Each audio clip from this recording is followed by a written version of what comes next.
Hi, I'm Alan Hovis. I'm a real estate broker, contractor, and property and casualty insurance agent here in Florida. We've put this channel together for you to answer your questions about buying and selling real estate here in Florida. If you've got additional questions you haven't found answers yet to, just put them in the comments below and we will get back to you. Or maybe we'll make a show about them. Thank you for watching.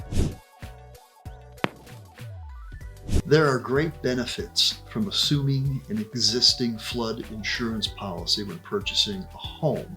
And if you're selling, an existing policy can be a huge asset to your selling strategy that should be utilized. You see, when buying a home in a flood zone, one of the most important considerations is the flood insurance. Many buyers have the option to assume or take over the current homeowner's flood insurance policy. And this process can offer several advantages compared to purchasing a new policy from scratch. Assuming the current homeowner's flood policy ensures that you have uninterrupted flood insurance coverage from the moment that you take ownership of the home. If you were to bind a new policy when there is no mortgage, there might be a waiting period, 30 days with NFIP, federal policies, before coverage begins, leaving you at risk during that time. Flood insurance rates can change over time due to updated flood maps, changes in risk assessments, or modifications in federal or private insurance programs. By assuming the existing policy, you will be able to lock in the previous homeowner's rates, which could be substantially lower than what you would pay for in a new policy,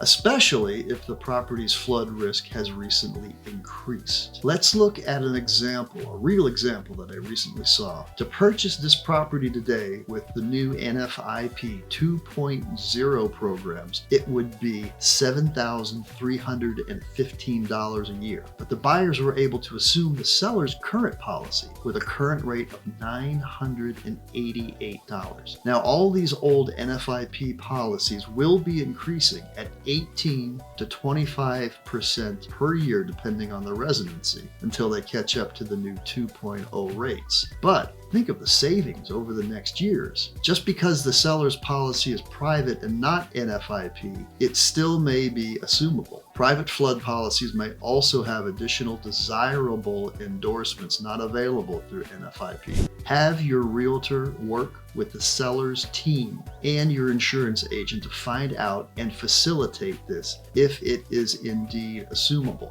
Now, mortgage lenders require proof of flood insurance before closing on a property in a designated flood zone. Assuming the current policy streamlines this process, making it easier to provide the necessary documentation and avoid closing delays. Assuming a policy can be simpler and faster than applying for a new one. The insurance company is already familiar with the property and its risk profile, which can minimize the need for additional inspections or documentation and maintains continuity of coverage. Assuming the current homeowner's flood insurance policy when purchasing a property offers practical financial benefits for both the buyer and seller. It provides immediate protection, may offer better rates and terms, facilitates a smoother closing process, and ensures compliance with lenders and federal requirements. For buyers in flood-prone areas, this option is often the most advantageous way to secure essential flood insurance coverage. That's all for now. We'll see you in the next video. Hopefully the content in today's video has helped you answer some questions. If so, please like and subscribe. It helps us keep the channel going and answering all of your questions. Now, I work in the Sarasota-Bradenton market, but we have referrals for agents all over the state of Florida. My contact information is below and in my website, alanhovis.com. And if you are a Florida real estate agent, please contact us if you'd like to be on our referral list. That's it for now. We'll see you in the next video.